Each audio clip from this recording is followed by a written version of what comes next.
you're creating something where years later your child's going to ask, why didn't you come and see me? Yeah, why didn't you fight? I was 8 years old. Yeah. And it was my birthday and you just didn't come. And everyone else's father was there. And you're like, but your mother wouldn't let me. That's not good enough. Because it's not up to someone else. It's up to you as the father of that child. Like you said, the child can't fight for themselves. You're the father. You must fight for your children.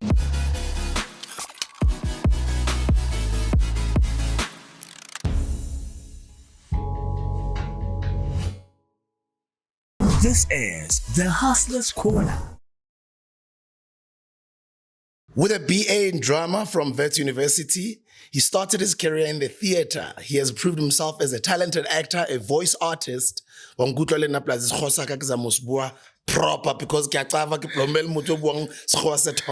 television presenter, radio DJ, MC, television show host, a writer, a motivational speaker, a father. His film and television credits as an actor include being the first South African actor to portray iconic leader Nelson Mandela in the international film Mandela's Gun, for which he won Best Actor at the Harlem International Film Festival. His international hits include Beyond Borders, Drum, and Catch a Fire. His last international television work being the Apple TV hit sci-fi series Invasion. And big up to that, I checked that one out. Blood and Water, he's done Silverton Siege, Spell, all on Netflix. British TV series Wallander, starring Kenneth Branagh, the British television drama Kidnap and Ransom, the popular BBC drama Silent Witness, Emmy Award-winning HBO series #1 Ladies Detective Agency, as well as the hip social awareness film Sugar, Staying Alive on MTV. On local screens, he has been leading role. His leading role was as Gibson Mosia on Mzansi Magic, that won him the Best Actor at the SAFTA Award nomination in 2017 for the drama series Saints and Sinners. He has played Jackson Mukaba on Isibaya. He's won Best Actor at the SAFTAs for portrayal of Modise Tladi on The Wild, Mnet's critically acclaimed daily drama. He is still remembered as Dumsani Tusong from SABC3's Isidingo, and as a presenter on Top Billing, South Africa's premier lifestyle magazine show, which he starred from 2004 till 2009. He's hosted the 12th annual South African Music Awards for the second consecutive year. For 2 years in a row, by the way, he hosted the Miss World beauty pageant. He didn't mess up like our Grootman did with Steve Harvey. He held it down properly. He's got producer credits as well, including South African feature film The Domestic on Amazon Prime. He's been putting in work. If I read his resume, I'll take the whole day, but he's also done work as a voice artist for nearly 20 years, different radio stations. You've heard his voices on ads, on TV promos, on radio. He has voiced campaigns from major financial institutions, from banking to insurance, and many of the major car brands, DSTV, and a massive assortment of retail brands. If you turn on the radio, the television, or watch something on the internet, you are more likely to hear his voice. Wow. And I'm proud to read this resume because #1, they must actually understand work has been put in by these people that sit here. #2, I'm just proud because I was there before all of this. And he was also there before there was a DJ Smooth. We're just young kids getting some holiday work. And that's where we met. And I've known this brother before we became famous. It's so good to see you. I miss you, bro. I knew you when we were still young. We were still kids, man. Before we had beards. Hey, bro, before we went. You didn't even have facial hair back then, dog. I know. You know Not because you were shaving, because it hadn't started to grow. It wasn't there.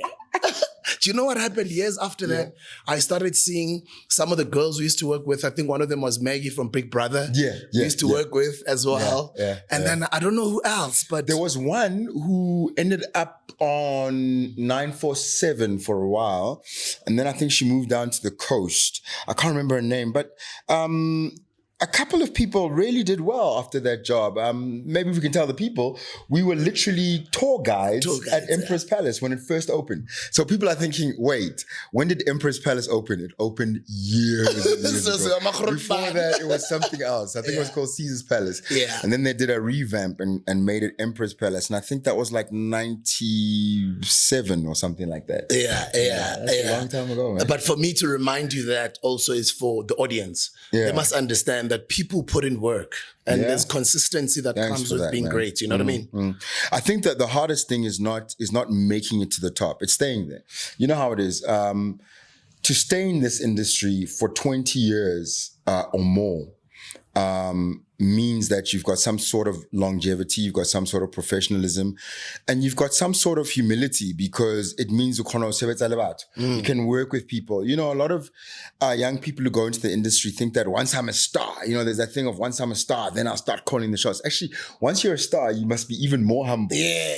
There's something about it. Like, you know, once you're the lead. I remember playing Nelson Mandela in Mandela's Gun, and you know, when you're on a film set, they refer to the person on the call sheet who's playing the lead as number one, because you're the number one on the call sheet, right?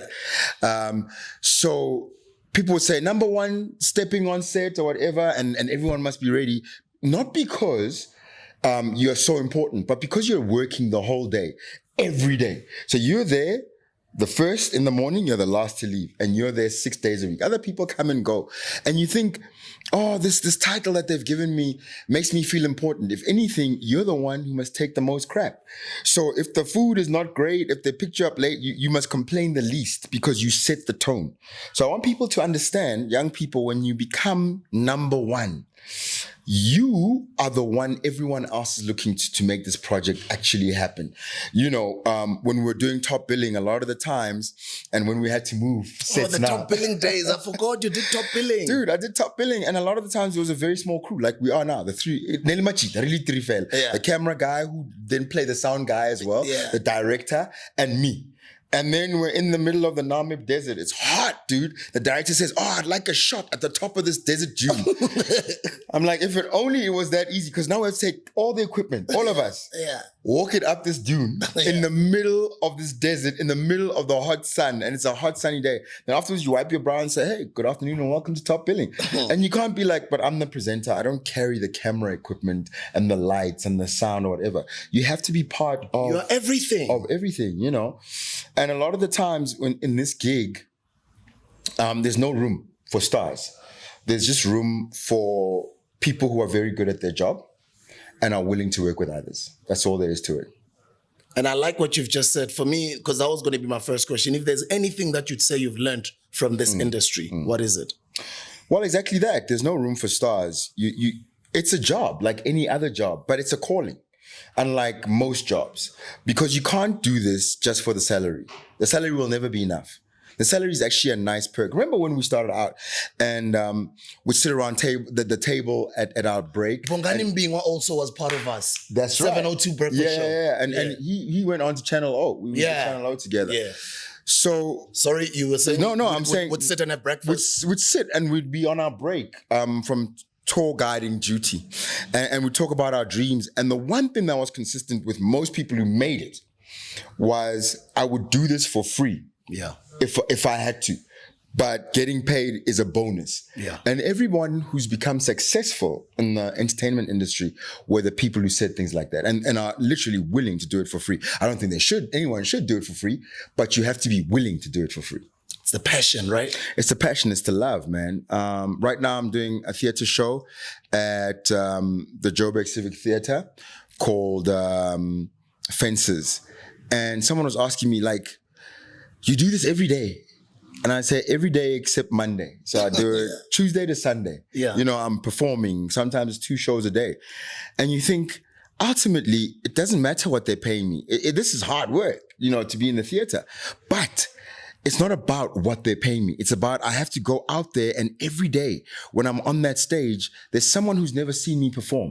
And they've paid their money and they've come all the way to the theater. I have to give them a great show. It's my responsibility. But I don't only have to give them a great show because it's my responsibility, because I am grateful for the opportunity to do something that I love.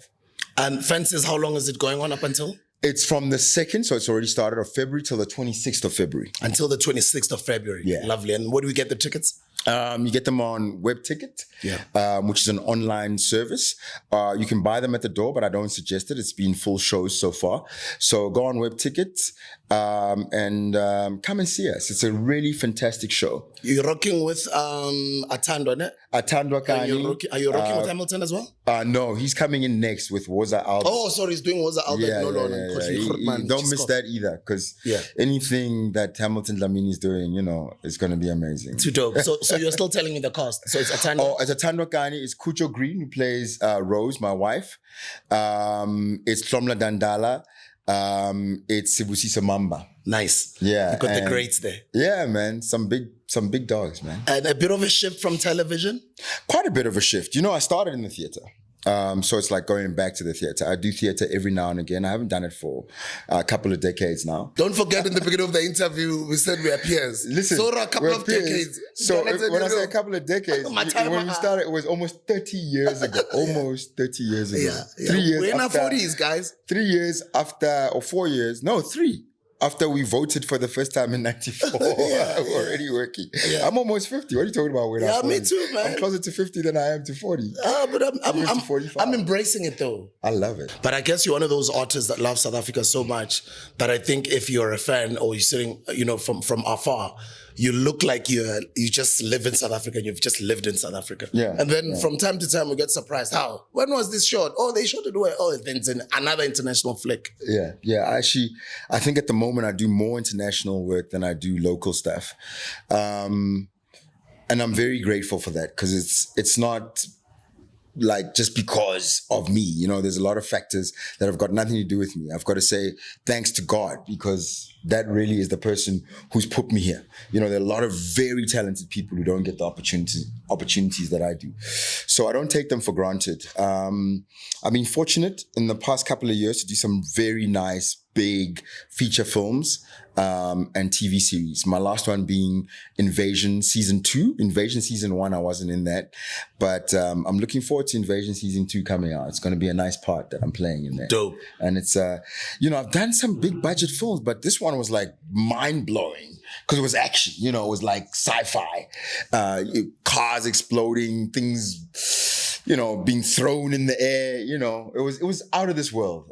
Playing a soldier, so that was fun. Yeah. At my big age, running around with toy guns going. Yeah. Fatherhood. I think it's the best job I've ever had. It's the hardest, but it's the best. And I always, especially when I speak to fathers, just that bond between us and our kids.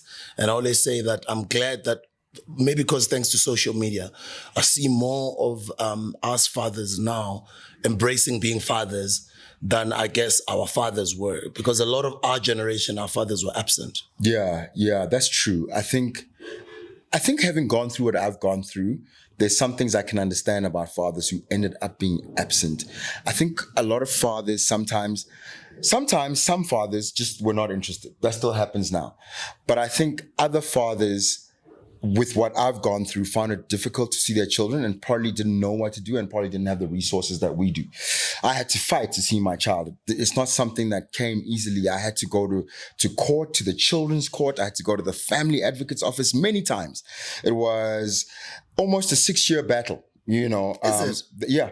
And the last part of it was in the children's court for the 2 years, solid, of going back and forth. And every time you go to court, you have to pay a lawyer. Every time you see a lawyer, you talk on the phone, it's fees. So it's a very expensive undertaking. But I always say, the child can't fight for themselves. You have to fight for the child. You have to exhaust every available avenue and resource that you have before you give up.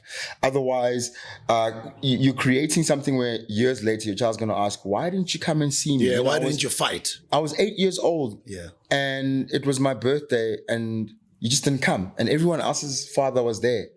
And you're like, but your mother wouldn't let me. That's not good enough.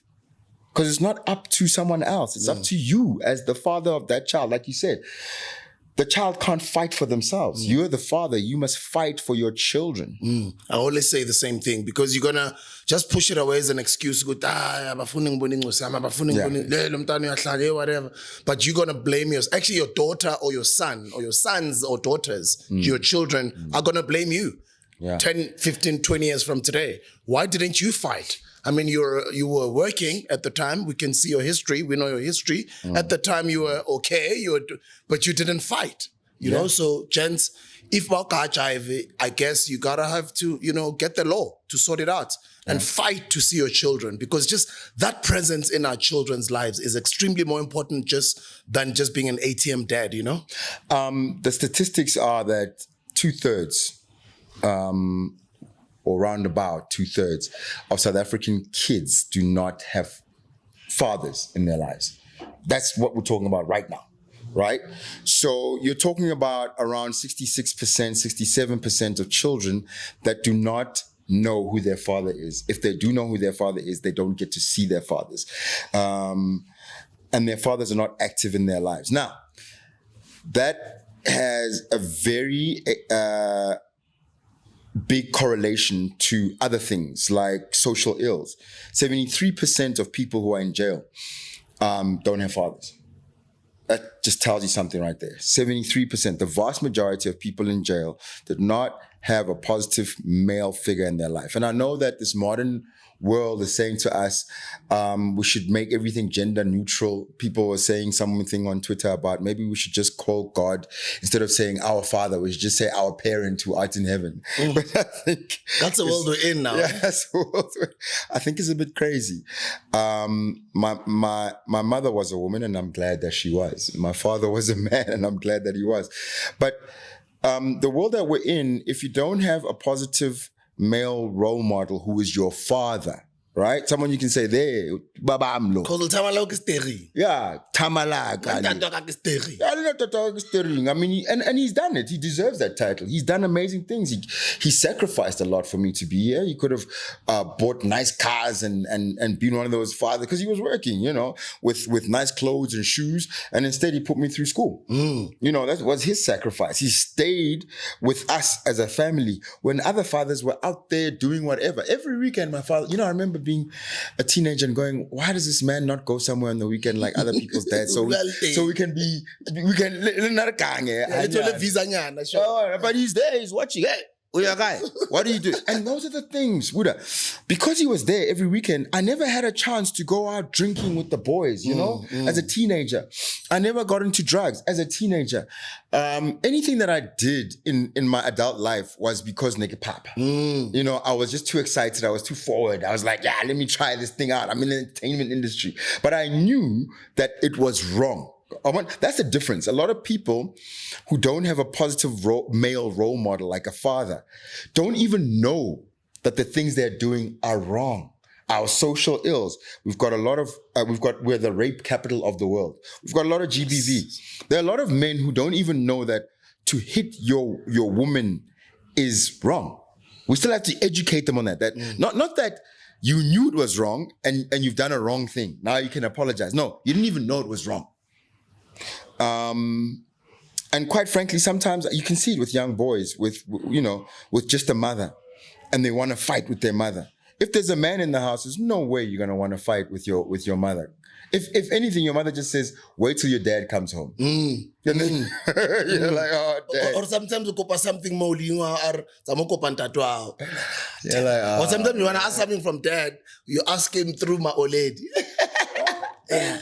So yeah, I mean, for me, I think we must be active as fathers in our children's lives. It's a must. It's not a maybe if. It's not based on anything but a must.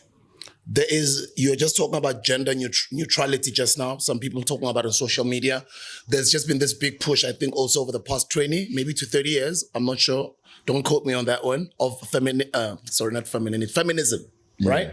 Yeah. And we've heard a lot of talk on the internet now, and just one guy just passed on. His name is Kevin Samuels. He was, a lot of people kind of felt he was very harsh on our sisters, on the ladies. Oh, yeah. But then you also find a lot of people kind of feel this feminism movement has been a scam because it's been dividing families. And we already have enough problems of absent fathers. And I just wanted to hear your take on that. Okay, I don't want to get canceled, but here we go. No, I think that as a movement, when feminism started, and those of us who were in academic circles, if you studied, you'd understand feminism. And I think a lot of people have taken feminism. Can we pause? Yeah. And ask them to, because now it won't work for you guys. The at the back, son. Oh, okay.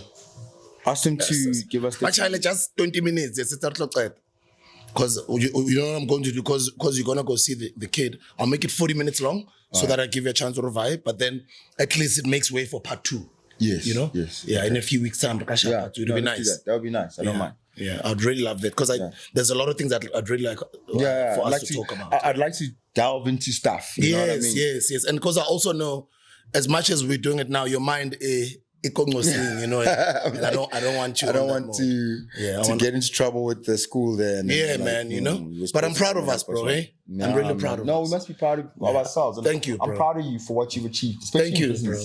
Thank you. And actually, when I say especially in business, though, I must say especially in everything, because my guy, from where we come from and what you've become and what you've done, it's amazing. And we must give you your flowers as well for what you've done. I mean, in the entertainment industry, from being a performer, a DJ, a producer, the people that you brought up. Hey, my man. Thank you. I mean, you're part of a massive portion of our culture. Yeah, it's humbling to hear you say that. You know what I'm saying? Like, our history in terms of our music industry, like the jams you put out with all the art yourself as an artist and all the other artists you put out up to now, dog. It's like, it's crazy. Dog. And the thing is, you've become immortal, whether you like it or not. Yeah, because of that. totally. And that's the only way to do it. Yeah. By pushing other people, and you've always been about pushing other people. Yeah. You know, and people don't always talk about that enough. So thank you, brother. Thank you, Joe. I know it really means a lot. I really appreciate you. And I always would tell the story. Sometimes in the beginning, people would think I claim. I know, that's how I feel sometimes as well, right? Yeah, that guy. And I explain, we're tall guys, we're just these little kids, we had dreams, we wanted to get into entertainment industry. And we all stayed in touch, you know, always like when we saw each other. It was there's always love, you know? Yeah. Can I continue? Barry. All right. Oh, can we? Oh, then you can record. Already recording. No, you are recording. Oh, that's cool, man. We can continue. Also, you did capture that stuff. Yeah. Guys, we do come from far with this guy. Like it's so emotional for me. I'm not even just sitting with Tumisho the celebrity, because all of that is in my mind. It's just those images of us as young boys with dreams, and just sometimes, you know, I read some of your messages. A lot of you guys DM me. A lot of you guys send me messages on Facebook. You're like, Grootman, I don't know what I gotta do with my life. Sometimes it feels like the success is not coming. I've been pushing for years. You know, that's why I have to get these types of information out of these guys, so you guys can hear that it takes a lot of work. It takes a lot of pushing, but it's really, really possible, guys, you know? And I must say also there's a lot of ups and downs. I want to come back to the feminism thing just now, but I want to say this. There is always ups and downs. If you're going to have a long career, understand this. You're going to have it all. You're probably going to lose it all. You're going to gain it all, lose it all again, probably, and hopefully never lose it all again one day. Yeah. But I think it's very important for young men out there. A lot of people are killing themselves because of financial situations. You were somebody, you were doing well, whether it's in entertainment or in corporate or in business. You were high flying, you had all the cars, you had the homes, you had the money, the clothes, and then you lose it all. Then you want to take your life. Don't do that. And I'll tell you why you shouldn't do that. Because it's just a chapter in your book of life. It's not the whole story. It's not time for you to give up. And a lot of the time, your story cannot be, Tumisho came, he tried to do something, he became successful, he lost it all, he died. What a horrible way to end the book. Don't you want to end it on, he lost it all, he gained it all. Maybe he lost it again. Then he had to go out there and find it again. And only when he went out, he went out because of old age or something that wasn't his own doing. But when he went out, he didn't go out at the bottom. Yeah. You know what I'm saying? Like Ntate Maponya. Exactly. The great Ntate Maponya. And even Ntate Maponya has had his ups and downs. I mean, he's a great man. He's an awesome man. He's done so much for other black business people, male and female. We need to celebrate him. I'm just saying, I'm putting it out there. Anyone who wants to fund my movie, I'm going to make a movie about him as soon as there's funding available. Oh, that'll be dope, bro. I think that story needs to be told. But I'd like to go back to that whole question of what you asked. Feminism. How do I feel about it? Well, yeah. I think it started out as a very noble movement. I think obviously there must be equality between the sexes. You can't have a society where there's inequality between the races, inequality between the genders, right? Men and women are created by God equally. They just serve different roles. A man unfortunately can't carry a baby for 9 months. So if you want babies, you have to have women. But if you want there to be babies, you have to have a man. Sperm has to come from somewhere. And until they figure out how to manufacture sperm, don't tell me about putting sperm in the bank and then we don't need men anymore, because you still need a man to put that sperm in the bank. Yeah. Without there being a man, there's no more life. Okay, so we need each other. Where I think it's being corrupted, and probably as a result of patriarchy, is that it's gone the other way now, where we're not looking for equality. I think we're looking more to put down the other gender. It's become counter masculinity, where we have words like toxic masculinity, as if like masculinity in and of itself is toxic. You understand? Masculinity is a good thing. You need a man. You need a protector in the home. You need a loving father. You need a loving husband. You need a brother. Just as much as you need a sister, you need a mother.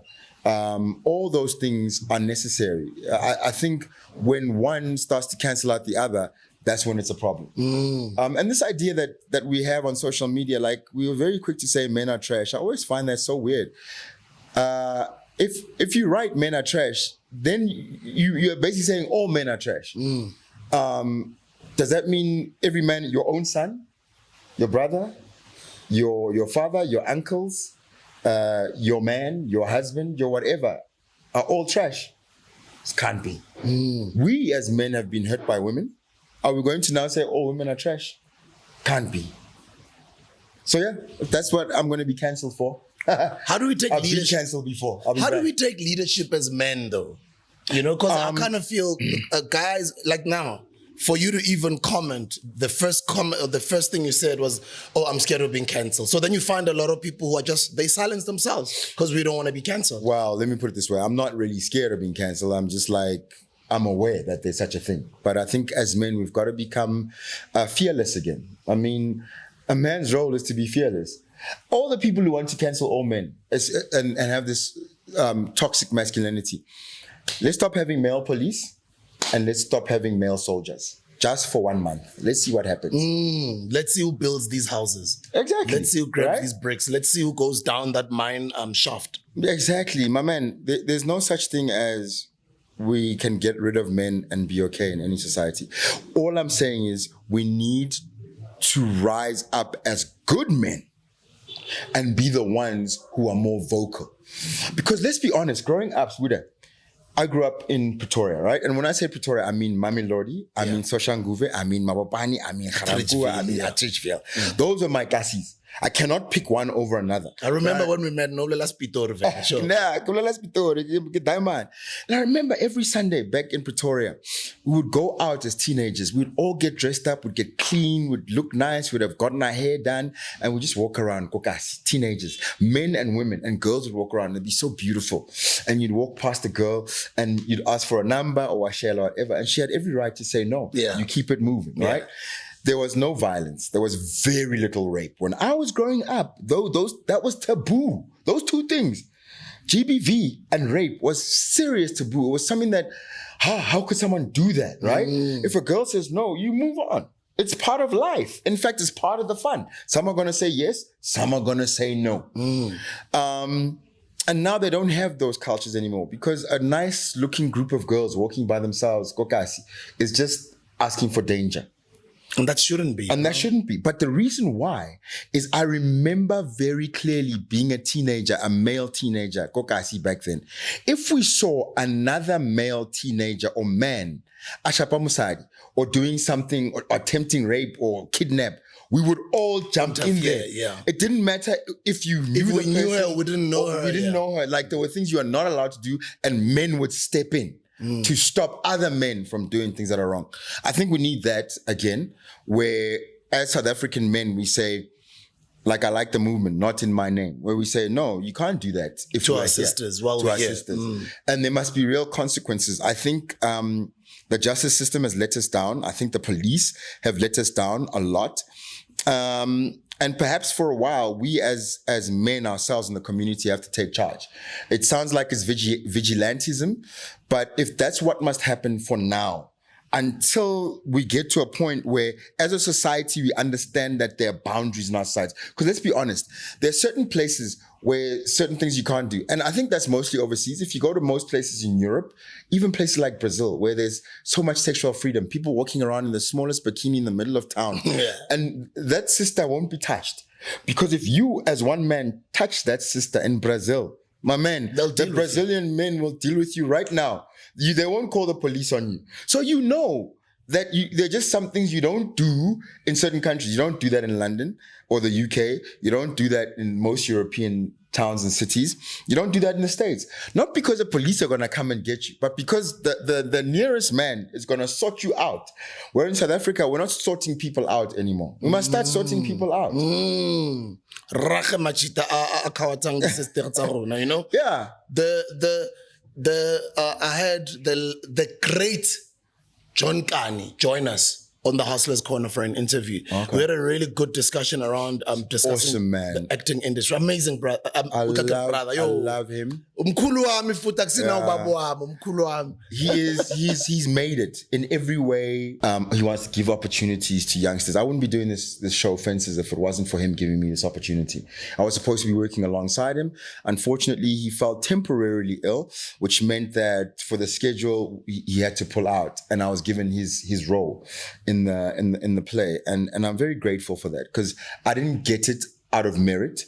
I got it because he fell ill, and I'm grateful that I got it, and I'm grateful that he believed in me enough to say, you can fill my shoes. And that's what I wanted to say. I see you as a younger version of him. Wow. Like I see him, I see you. That is an honor. That's him 30 years earlier. Wow. You know? That is a huge honor, because he's an amazing human being. Oh, bro. I want to hear from you also, being an international actor that you are, having done television, film, having done theater, doing theater back again now, enjoying it.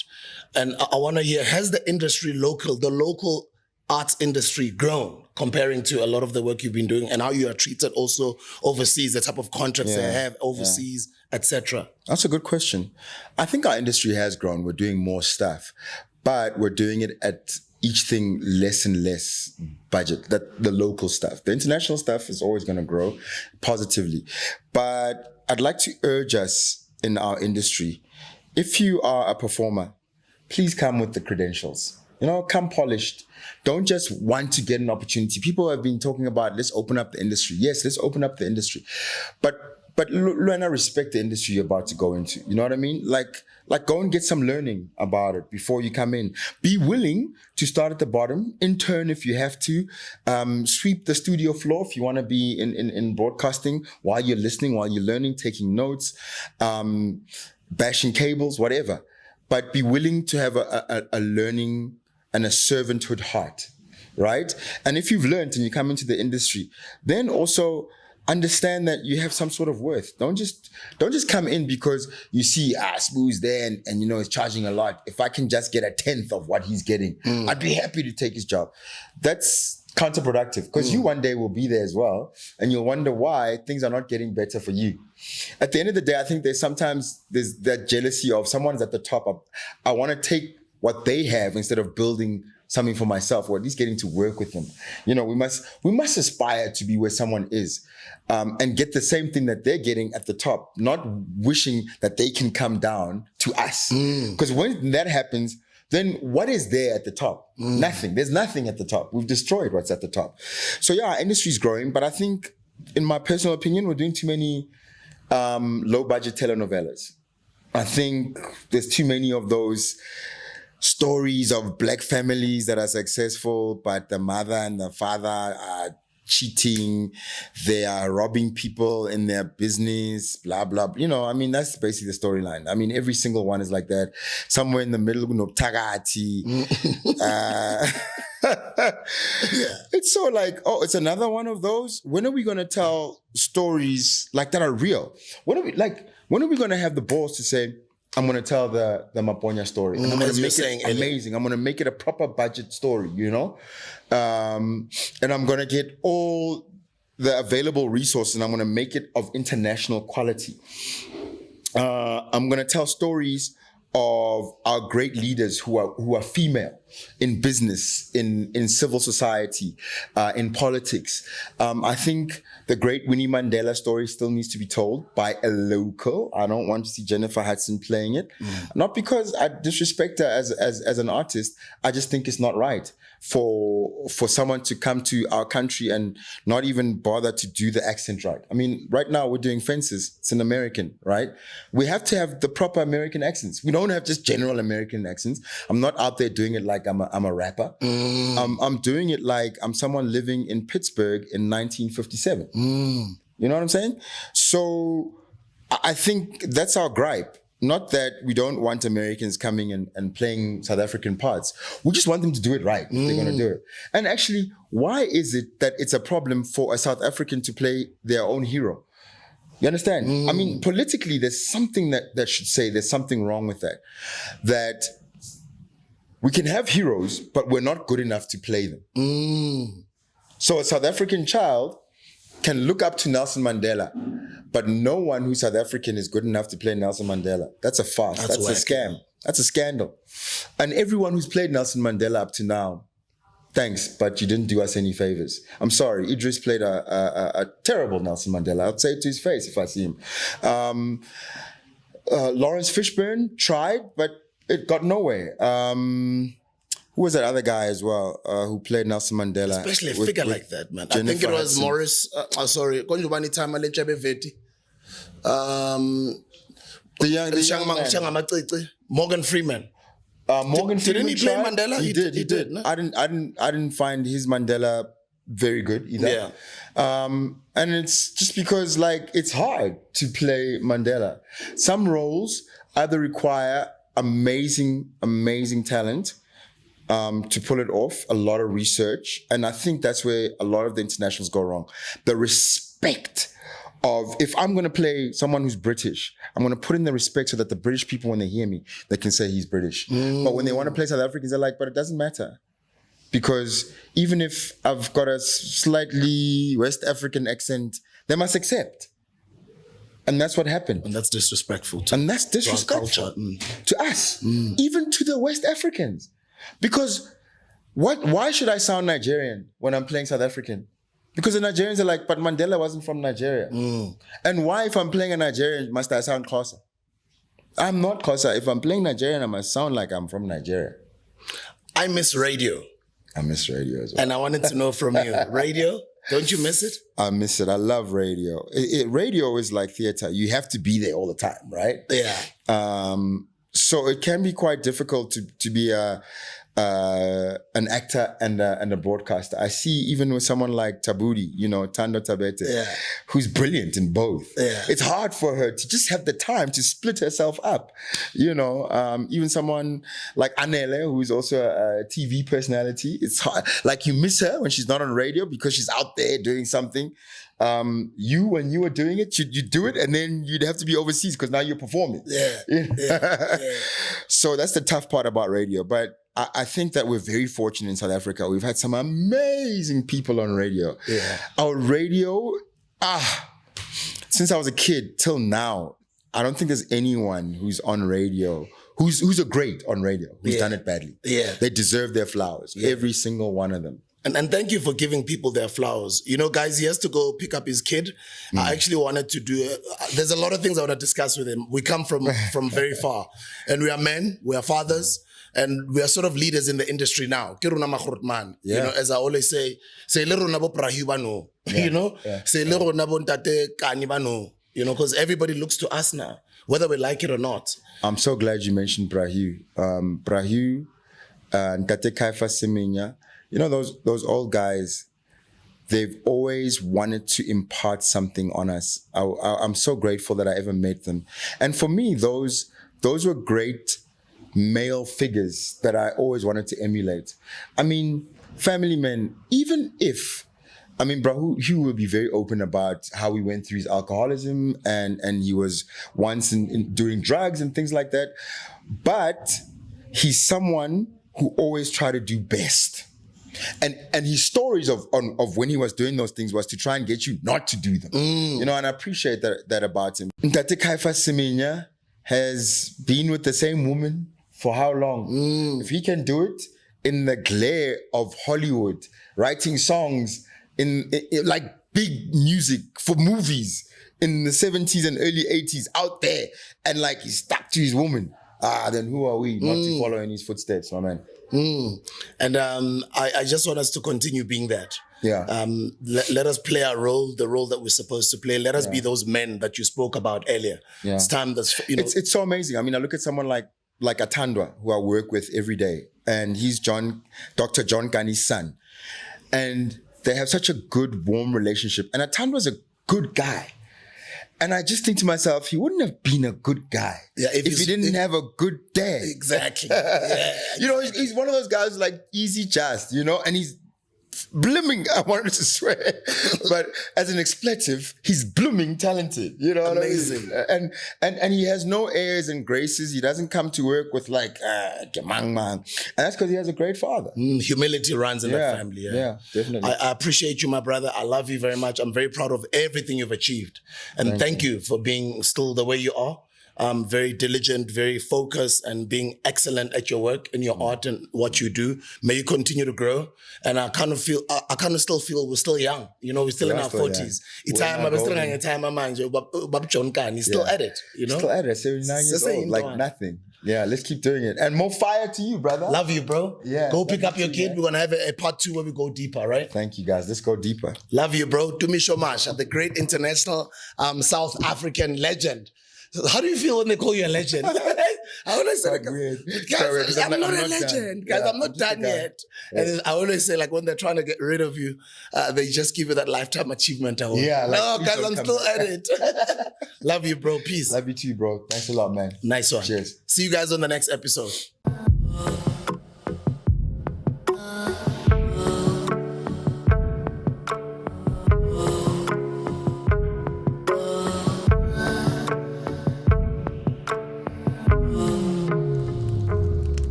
This is the Hustler's Corner.